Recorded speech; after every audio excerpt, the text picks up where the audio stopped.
Hello guys, welcome back to our channel. We are so excited to have you again.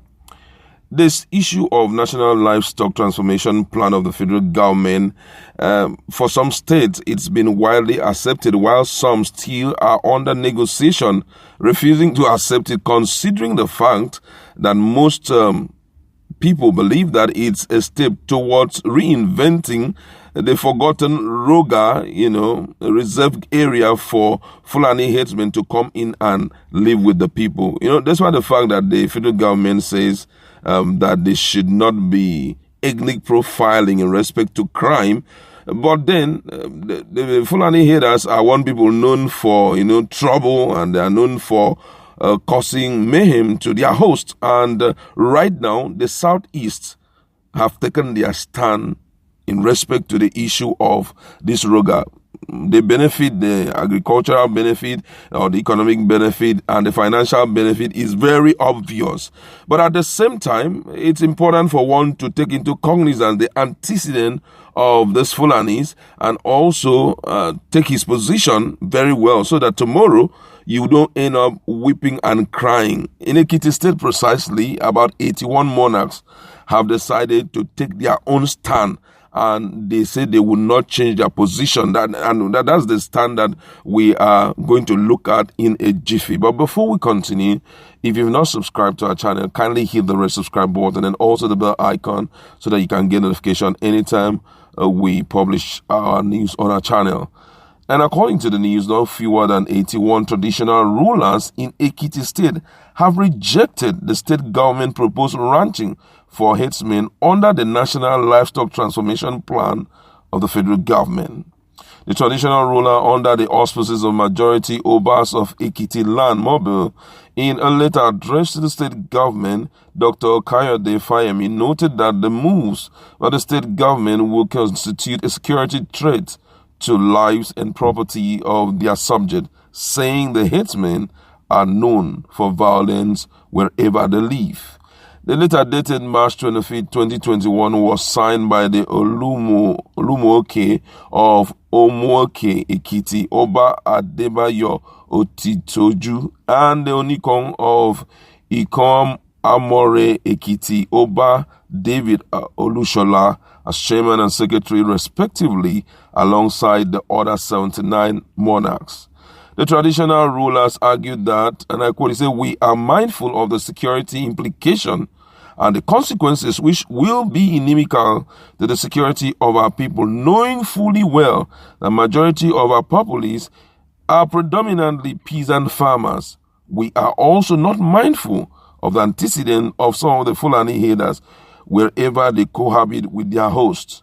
Since the time it was reported that Ekiti State is favorably disposed to the proposed program, which will lead to the direct occupation of our land by Fulani herders, we have been inundated with series of complaints laden with fears from our subject, both from home and in the diaspora.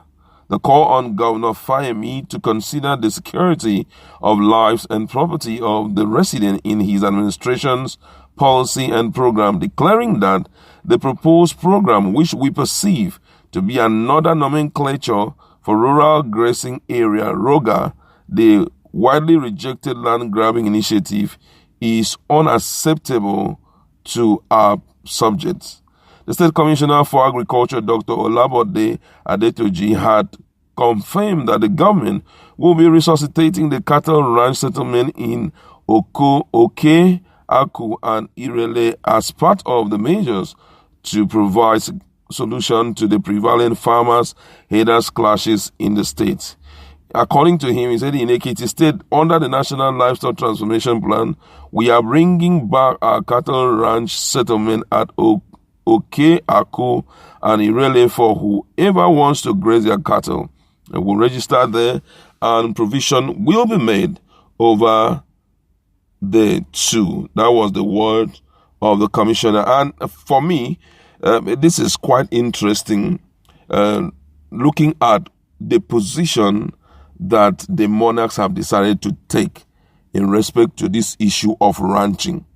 National Livestock Transformation Program, which the federal government claim they want to use it to resuscitate, livestock business in Nigeria to a point where we will have to, have enough for ourselves and also export. It's a good one.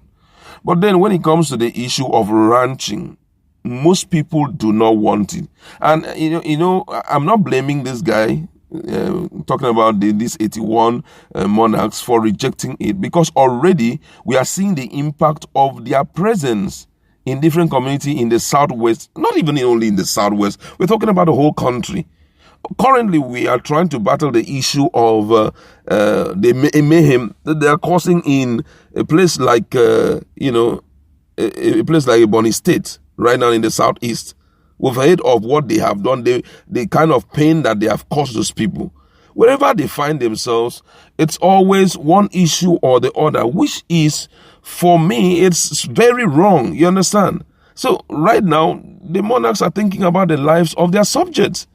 According as we've heard, they are mostly peasant farmers. By the time this guy steps in, they wouldn't mind to extend their boundaries, because from all indication, they are not just interested in staying at one point and doing business. They are more interested in seeing how they can grab lands from the host, and before you know, they take over the whole land. Look at the issue of Wakili in Oyo State.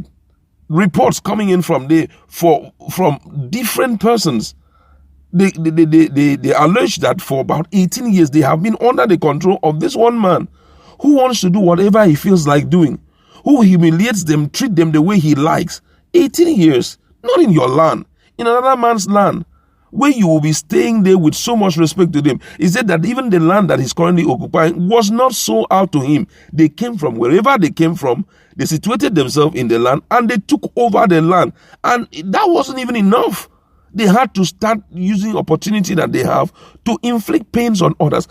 These things are overly wrong. That's why I'm shocked that some persons will give into this kind of thing because of political cravings.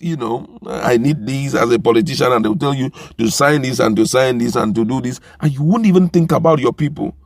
If these guys take over your land, where will your children be? When you'll be talking about your own state that you once ruled, how would you feel like to say that it was during my rule that I foolishly obliged and they took over everything from me? How would you feel?